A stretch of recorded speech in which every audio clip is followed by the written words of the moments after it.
About a year ago, I was struggling to get what I wanted out of AI coding assistants. I would get started on a new project and I would get quite far and I would have a pretty good starting point of a project, but to get to the last finishing touches and getting to production was really, really difficult at the time. So that's why I started developing this framework to help with that. Before I used to have this long back and forth conversation, really digging myself deeper into whatever holes that was harder to get out of. And now I have the PRP framework that really helps bring clarity to AI coding. And this is where we get into two of my favorite things for context engineering.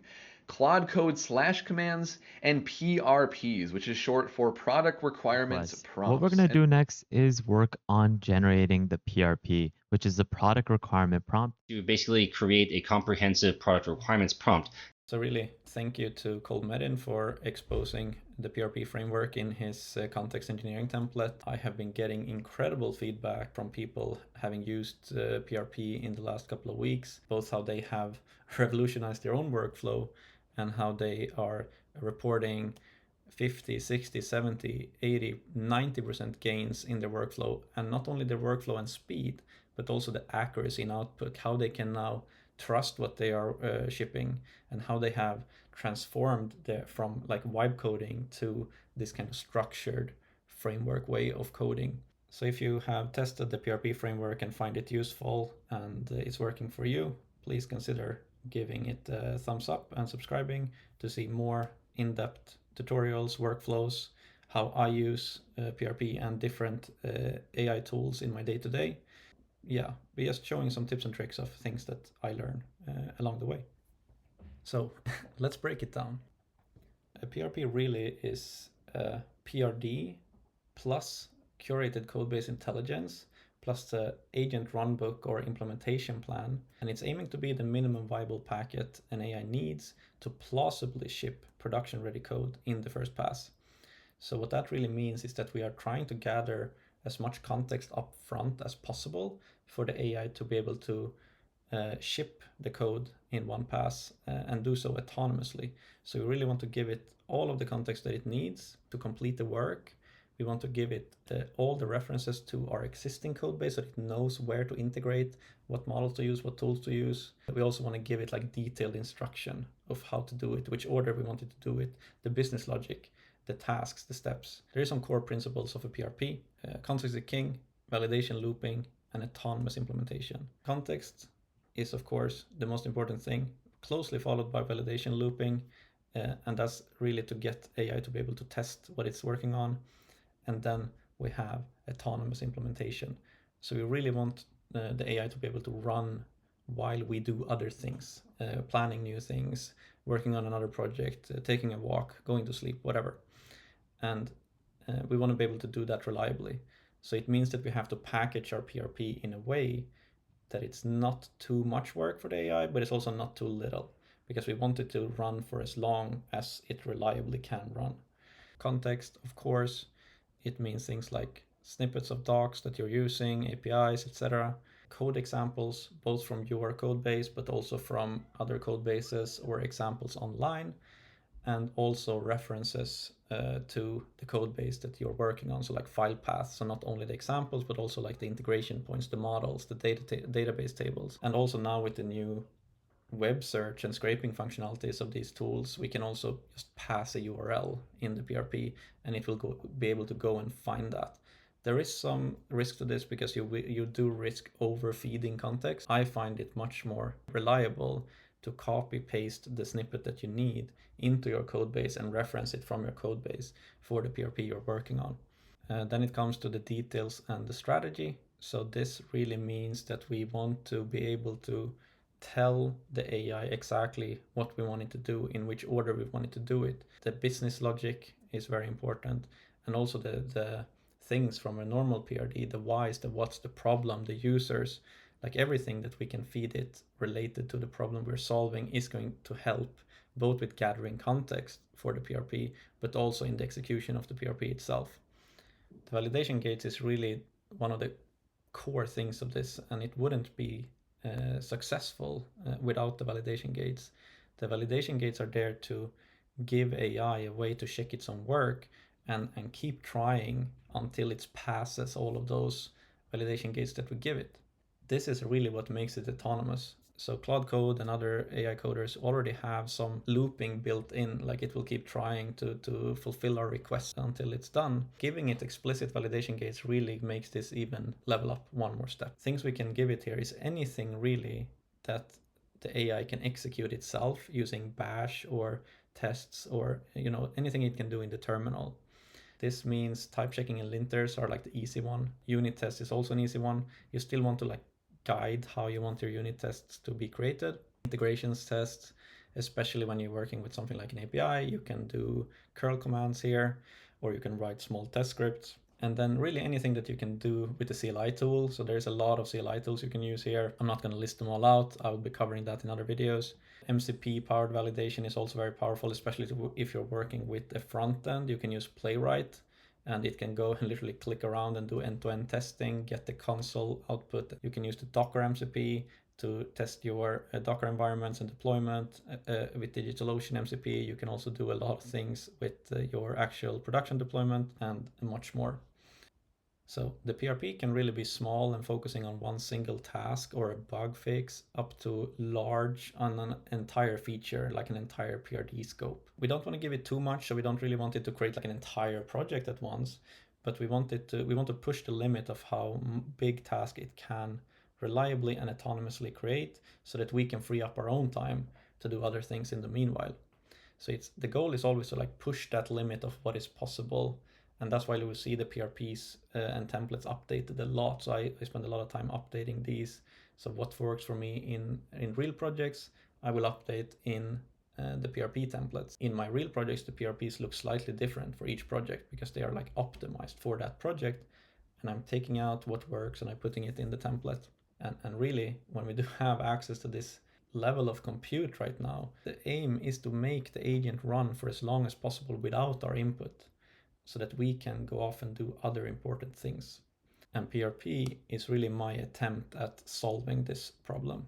If you're still going back and forth with your AI, you are there in every coding session, like doing this human back and forth, you're really limiting yourself and what AI is capable of.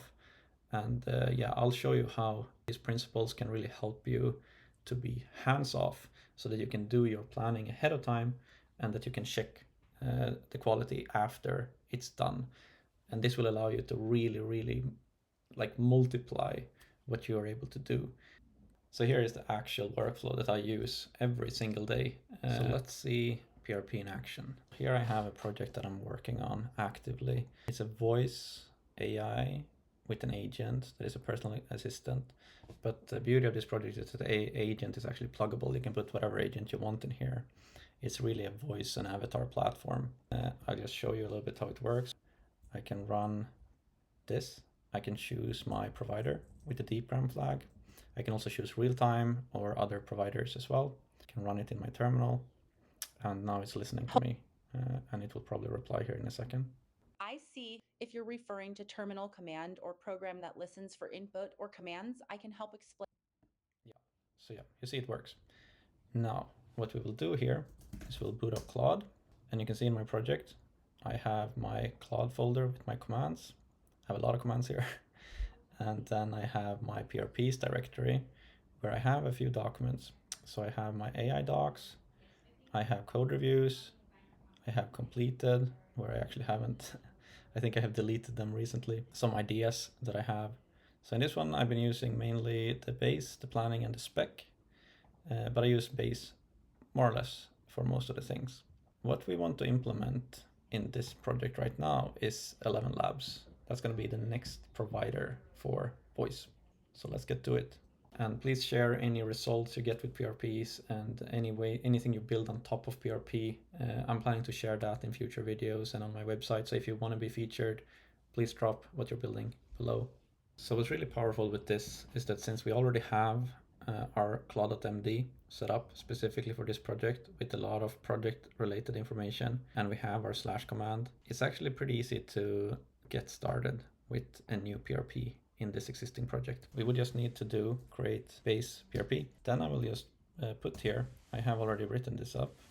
what we want to do is we want to add ElevenLabs text-to-speech integration as a new voice pipeline while maintaining the existing voice pipeline base, interface, and factory pattern.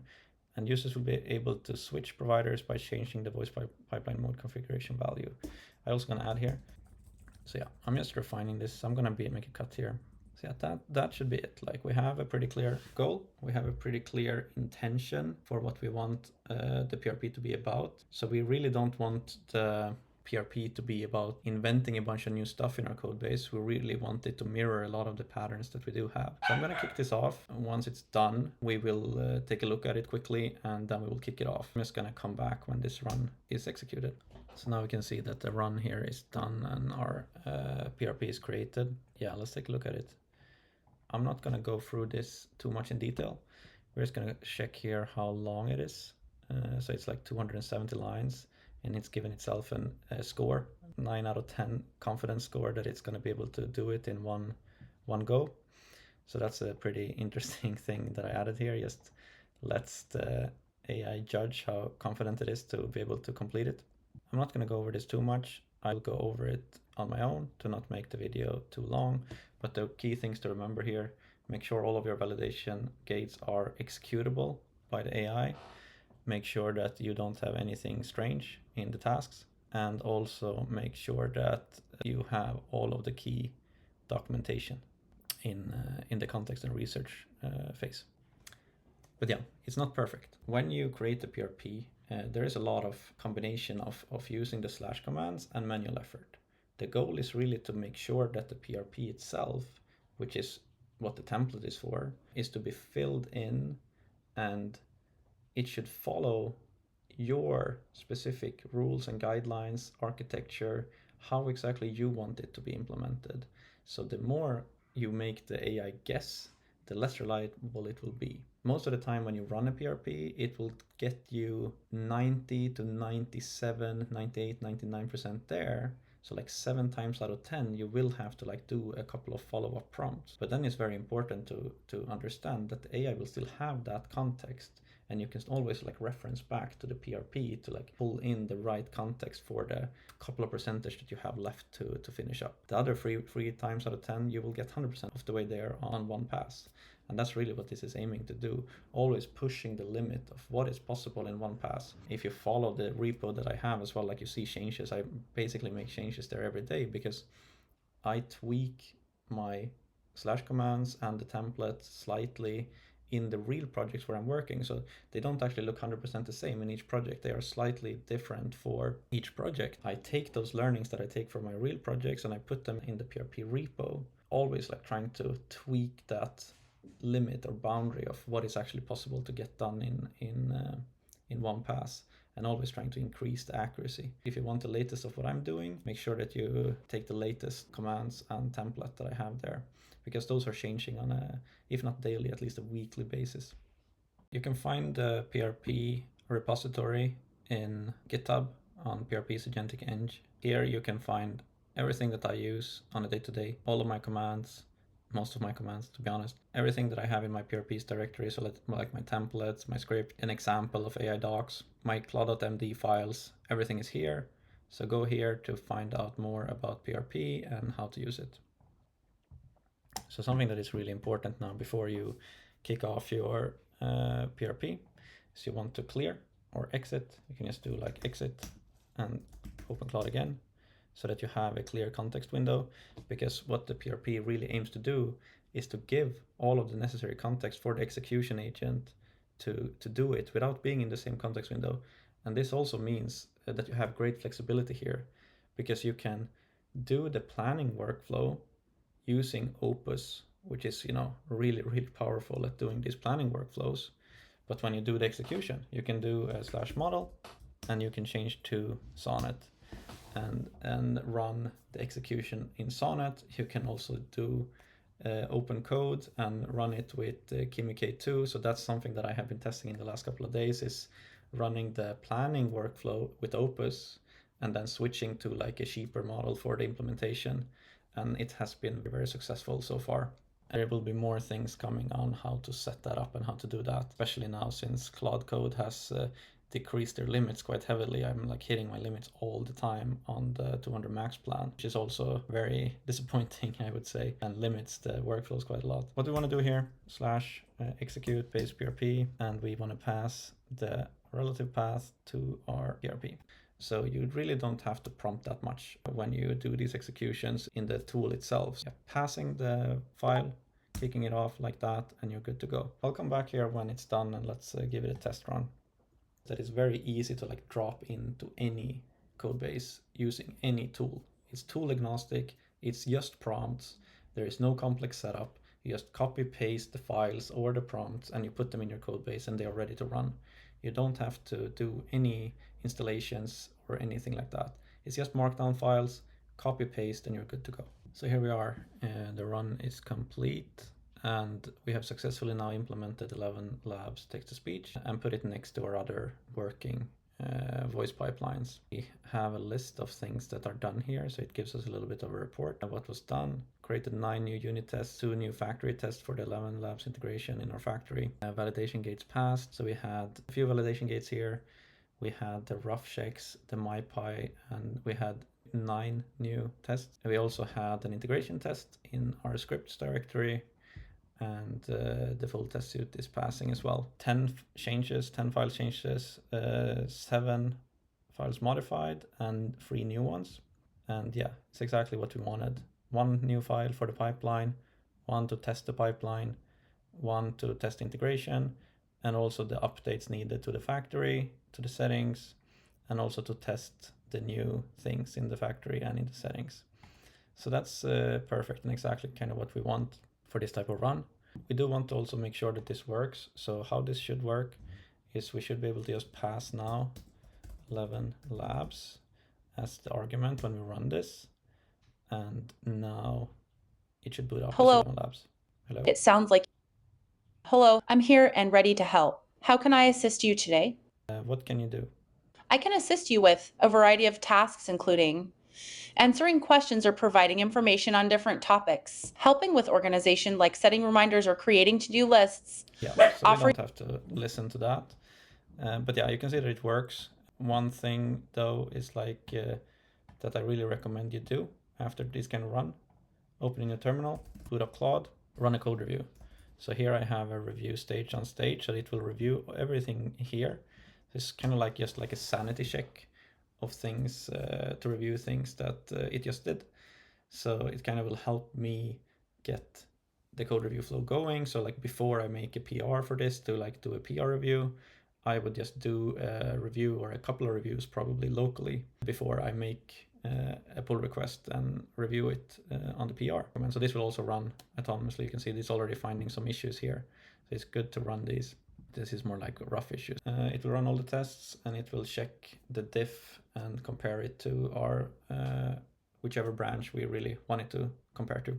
So yeah, that's it. There you can see how effectively we can use this PRP framework and how it will help us bring clarity to the AI agent before we start the implementation.